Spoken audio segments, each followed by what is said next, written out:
So for those of you who may not be familiar with us, Productable is the silver startup behind Project Holodeck. We started this webinar series as a way to start discussion around some of the innovation roadblocks that we've seen in our work with the Air Force. So we've been working hand in hand with the Office of the Vice Chief of Staff and with SAFMG for the past year to align the right people, processes, and funding to drive innovation at scale and to accelerate change. One of the ways that we're working towards better Air Force alignment is working with innovation leadership to define clear opportunities. And we look at General Brown's Accelerate, Change, or Lose strategic approach to help us guide that.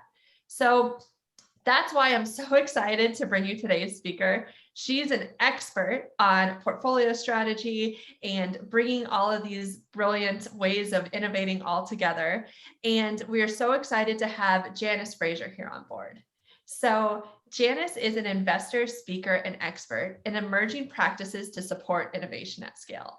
She's a Silicon Valley serial founder, checkmark, executive leader, checkmark, several exits, including Google, Whole Foods. She's got this all the pieces, if you will, of the Silicon Valley mindset. But really, Janice's special sauce is that she has uniquely normalized countless innovation methodologies. So as founder of Adaptive Path, she was a deep contributor to starting the field of UX. She continued to build Luxor, where she developed a productized way to help startups like Lyft grow and scale their companies. And then at Pivotal Labs, she was known for her work in balanced teams and product management. And no big deal, while working with Eric Ries, she was the third teacher and evangelist of Lean Startup and the Startup Way. So she's continued her work in corporate innovation with Bionic, who was just acquired by Accenture. And now with Productable, she's working with us to digitize portfolio methodology at scale. So beyond doing all of this as well, Janice's original mix of compassion and methodology makes her a matchless confidant for entrepreneurs and enterprise executives alike. I can personally vouch for this. And her impact extends beyond Valley with transformational projects like NASA, the White House, P&G, and Nike, and many other in the Fortune 500. So with all of that, I couldn't be prouder to introduce you to Janice, who's here to talk to you about the slickest sales pitch and how to get past those slick sales pitches that tend to win the hearts and minds when they might not be the best solutions. So with no further ado, I'm excited to introduce you to Janice. Wow, thank you, Rachel. It's a lot to listen to you tell my story. I could never have written a bio like that. So first of all, apologies. I have a skylight above me and the sun is chasing me this morning. So I'm going to try and stay out of the sun. This idea about the slickest sales pitch, let me just tell you, like in Silicon Valley, I have lived this pain for my entire career. In Silicon Valley, we all want to think that it's a meritocracy, but honestly, the slick sales pitches get a lot of attention, but they're not necessarily the best investments. So let's see, here we go. All right, so we know that there are these invisible enemies of innovation. And in my work across both commercial and government, I've experienced a number of these. The one that we're tackling today is enemy number 6, slickest sales pitch wins.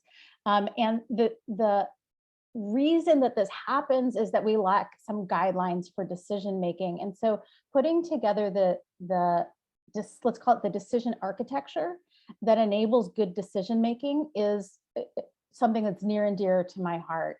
And when I think about why do we humans always fall for a slick sales pitch? Well, one, they tend to appeal to our subconscious, our biases for things that are pretty and things that are persuasive, but they're not really fact-based decisions. And so the antidote to that has to be that we need an infrastructure for making fact-based decisions. And, getting past the sort of human instinct of going toward the thing that looks the slickest, really the way to do that is to engage in a regular process that has some sort of repeatability, so that you can get better at making decisions. And there are really only three things that you have to do, right? It tends to be really very, very simple. The first is you need to know what you want. And in portfolio, so with innovation, we're doing an innovation portfolio for a purpose. Part of the portfolio is that we can put a theme around it. We call that the thesis. And when you have a thesis, basically that's like upfront or somewhere each year, you're deciding these are the things that my portfolio is about. This is what we want. So once you know what you want, you can begin to discern that something is inside of that, space that we want or outside of it. So that's part of that rational decision making. Is it in or out? And then you want to have a process. I'm going to show you what that process looks like in just a minute. And the process says, we're going to look for these things in our early stage innovations, and we're going to look for those other things in our later stage innovations. And the good news is that we've had a few decades now of doing innovation projects, both internally at large organizations and externally out in the commercial sphere. So there is pretty good agreement on what the sequence should be of what we look for. And then we want to use some consistent decision criteria. So at each one of those stages, you want to be able to ask pretty much the same kinds of questions, regardless of what kind of innovation it is. You want to be able to say, here are the 5 bullet points that we're looking for. Let's have a discussion about the degree to which each of those bullet points has been met. So now you're having a conversation about what we want, what we're looking for at any given stage, and whether or not we've satisfied those criteria. And that's a much simpler conversation to have rather than I liked this, you liked that, let's argue. And what I want to do is get out of that subjective mode as much as possible, to the degree possible, so that we can get into a more rational conversation about what evidence have we seen that our decision criteria have been met. So know what you want, have a process and use it consistently, and then agree on and employ consistent decision criteria. That's it. That's how we get away from this slickest sales pitch wins kind of mindset and behavior. So I said earlier that there's a consistent process. I did a survey across all of the different contexts in which innovation is happening, whether that's Silicon Valley. So the bottom one is kind of Silicon Valley. Lean Stack is one of the leading methodologies for doing kind of early stage innovation for that would then go to a venture capital investor. Then there's the industrial scale, how do very large companies do this? And so I looked at the process that Accenture and Bionic are using and compared it. Then I went into the Air Force, and the POAM for innovation is something that was developed by SAF, and it maps. I also took a look at the AFWorks program, and it maps. And so if we line all of these up one after the other and take a comparative look, what we see is that the steps are consistent. Like each one of these has its own flavor, but the steps are really consistent. The first thing we have to do is figure out what is a high value problem to solve. If we're solving a high value problem, awesome, let's go. And high value is a relative term depending on context. Then once we know that we're solving the right problem or a useful problem, then we can say, is this the right solution? Does this solution actually make for a desirable outcome? Once we know that we've got, we call this problem solution fit, right? Once we've got those two things together, we can add in, do the numbers line up? Does this make numerical sense? Whether that's an ROI calculation or some other way of evaluating, cost and benefit. We evaluate that, then we put it out into the world and test it with real people on a smallish scale. And once we know whether it survives first touch with real people, then we can begin to scale it. And so time and time again, this sequencing of steps has been proven effective and reliable. And so we're seeing across the board, different organizations adopting their own flavor of this process with great success. And what this allows us to do then is get better at making a decision at each one of these steps, from 1 to 2, from 2 to 3, from 3 to 4. We now can get really good at discerning, do we have a high value problem, or is this the right solution? And that allows us to say, no, you got to go back, you have to pivot, you have to, try again. Or maybe we off ramp something, which is fine. Innovations are risky. Sometimes we have to off ramp a thing. And then we can double down on the things that we think are very, very high potential. So what we want in our portfolio is for there to be rational decision making at each of these stages based on the evidence, rather than emotional decision making based on some beautiful, elegant sales pitch. So that's all I've got for you today. That was pretty fast, but it was a lot of information. I can go back and go into detail about any one of these pieces, but I thought I would just kind of lay out the solution, the antidote to the slickest sales pitch problem. Awesome. Thank you so much, Janice. Really love that overview, and it really is a pretty powerful piece that you put there together. I'll see while we're getting some questions in from the audience. I had a couple questions. So if you look at that decision-making criteria a little bit more, and if I'm an innovator and I have an idea, and I know that it's really wanted, but I don't really understand what problem it solves. And I think it would create some value, but what do I do if I know I'm at step 2, but I don't really know if I can prove step 1? That's a really good question. And honestly, this is what I mean by we get better at it, right? Because we can all talk about what does this mean. And so I know that there's a thing and I know that people want it. And the way to get the answer is actually pretty simple. You just say, why do they want it? Well, they want it because, because something's taking too long, or they want it because there's an inefficiency in the system, or they want it because it would make it more effective to do the thing that needs to get done anyway. So the answer to the questions often is just saying, well, why? And if you can do a very quick research project. Say this is really good for airmen who are, Airman Snuffy, I guess is who we talk about. So if Airman Snuffy needs to bake cakes every Saturday, not that Airman Snuffy is in the business of baking cakes, but let's just say Airman Snuffy has to bake cakes every Sunday, and there's a new cake mix that comes on the market, right? You're like, well, I know that if I put the, this and that in my cake mix, it's going to make every cake fluffier and better. Well, then all you have to do is go to 5 other cake baking airmen and say, if I gave you something that would make your cakes fluffier, would that be a good thing? How, does that matter to you? And would you be willing to, if it was a commercial thing, you would say, would you be willing to pay money for it? Or in this case, it was would you be willing to do some amount of work to get that, right? So is there some kind of exchange of value? So you can do this really small, simple test, just going to 4 or 5 people and saying is this how urgent is it to solve this problem? And they can say yes or no. That's all I'm saying. Just go to people and find out if this is a problem that's worth solving.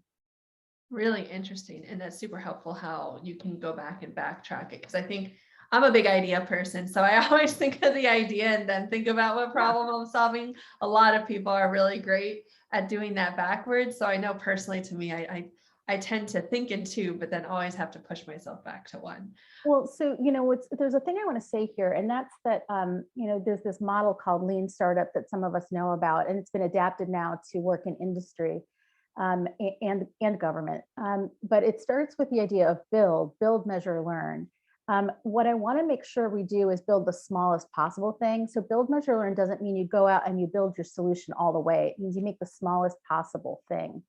And so just to give you an idea of how you can think about that, Eric Ries is the person who developed this methodology, and he was working with a medical devices company that was making the kind of machine that you have to build a special room for it, and it costs $500,000, and they can't just go build the machine, right? Because that would be super costly, and he didn't know if anybody would be willing to pay for it. So what they did instead is their build stage was simply to make a benefits bullet point list, and they took it to hospital administrators and said, would you be willing to recommend this to your boss? So that was their build, measure, learn. So they built a set of bullet points, and then they measured whether people would be willing to pay for it by recommending it to their boss. So their understanding of the problem and the desirability of their solution was really rooted in, frankly, just a handful of conversations. There were only 5 medical groups in the country that would be their customers. So they had 5 conversations repeatedly over a period of about 6 to 8 months to validate that they were solving the right problem and that their solution is something that actually would be worth the money. I love that. Sell, measure, learn, but not to be confused with the slickest sales pitch. This is a data-driven sale That's that right. helps us understand if we're building something valuable and solving a real problem. And it was approached as a research, would you is different than please do, right? So it was about finding out about what the customer needed and whether this kind of solution was appropriate for that customer.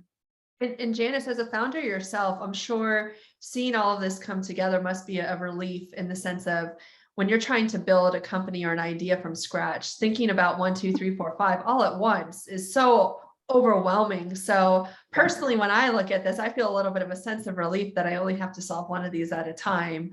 I'm not sure if you feel that way from all the companies you found. Certainly, I feel like these kinds of developments, they just show all of the mistakes that I made.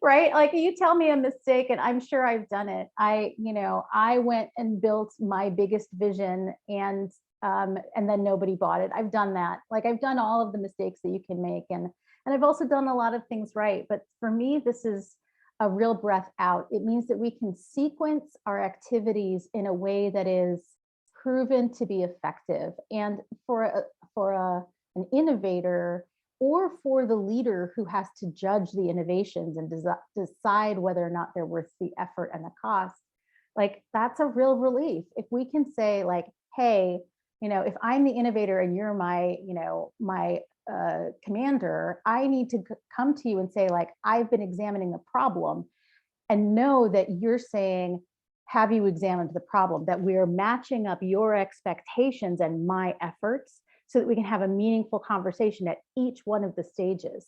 Nothing's worse than saying, hey, I validated the ROI, and you're like, but have you validated the problem? And I'm like, right? So what we want is for there to be aligned expectations between the people who can say yes, who are judging, and the people who are doing the work, the innovators. And if we have those aligned conversations, we're going to get farther faster, and we're going to do a lot less wasting of our time and our money and our effort and our patience and our, social capital. Our relationship is going to be better. So. Absolutely. I love all of that. It's like getting a cheat sheet when you're an innovator, if you will, that you That's get right. to know. I'll tell you what the answers are, what the test is going to have on it. Yeah. So it can be really hard, especially in places where there isn't clear process and not knowing what your stakeholders are going to want to see. And they all have their own different thoughts of what it should be. And it can make it really challenging to get everyone aligned on the fact that you should move forward with your idea. So Janice, I just wanted to say this is awesome and really brilliant. We know that the Air Force would find all of this so helpful to be able to leverage all of this and align their innovators and their innovation leaders. Any last words or last thoughts?